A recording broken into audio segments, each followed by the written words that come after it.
Does take us to our talk of the tape today. The road ahead for stocks, given the big comeback and the very big issues still hanging over this market. One of those, of course, being a trade deal with China. Did get some insights into that today, both from the Treasury Secretary and the president himself. For that, we go to Eamon Javers in Washington. Eamon? Hey there, Scott. That's right. In an Oval Office session where he notably shifted his tone on trade, President Trump confirmed what Treasury Secretary Besson had said earlier in the day. There have not been negotiations with the Chinese on trade yet, although he suggested that the Chinese want to have such conversations. Now, in his appearance alongside the new Canadian Prime Minister Mark Carney, the president minimized the importance of reaching trade deals at all. Since the president put in a 90-day pause on his tariff regime, the White House has been suggesting that intensive negotiations are going on with countries around the world, and a slew of trade deals could be coming soon.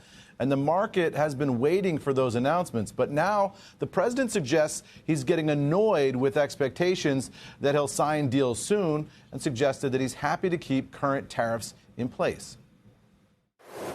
I wish they'd keep, stop asking how many deals are you signing this week, because one day we'll come and we'll give you 100 deals and they don't have to sign. All they have to do is say, oh, we'll start sending our ships right now to pick up whatever we want or to bring whatever we want. It's very, very simple. And I think my people haven't made it clear. We will sign some deals, but much bigger than that is we're going to put down the price that people are going to have to pay to shop in the United States.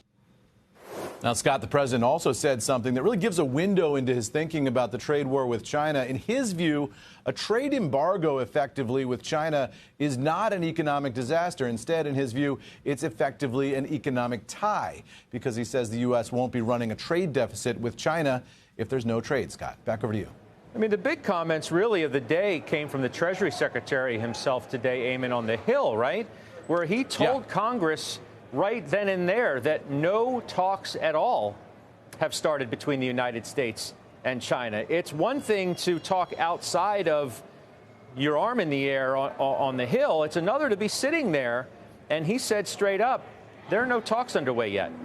Yeah, and Scott, this has been a couple weeks now of this kind of back and forth. Are there, aren't there talks? Who's talking at what level? I mean, it's clear that there are no substantive conversations between the United States and China on trade right now. And if you put yourself in Xi Jinping's position, with the last shipments of non-tariffed goods having left or leaving China this week, arriving in the United States, within days, there is a leverage point that Xi Jinping is going to have in this negotiation once tariff goods start hitting the shelves in the United States, or maybe not hitting the shelves in the United States as U.S. importers dial back on their imports, and there's a real supply crunch here. So if you're Xi, wouldn't you want to wait for that negotiating leverage to kick in before you have significant conversations with the President of the United States?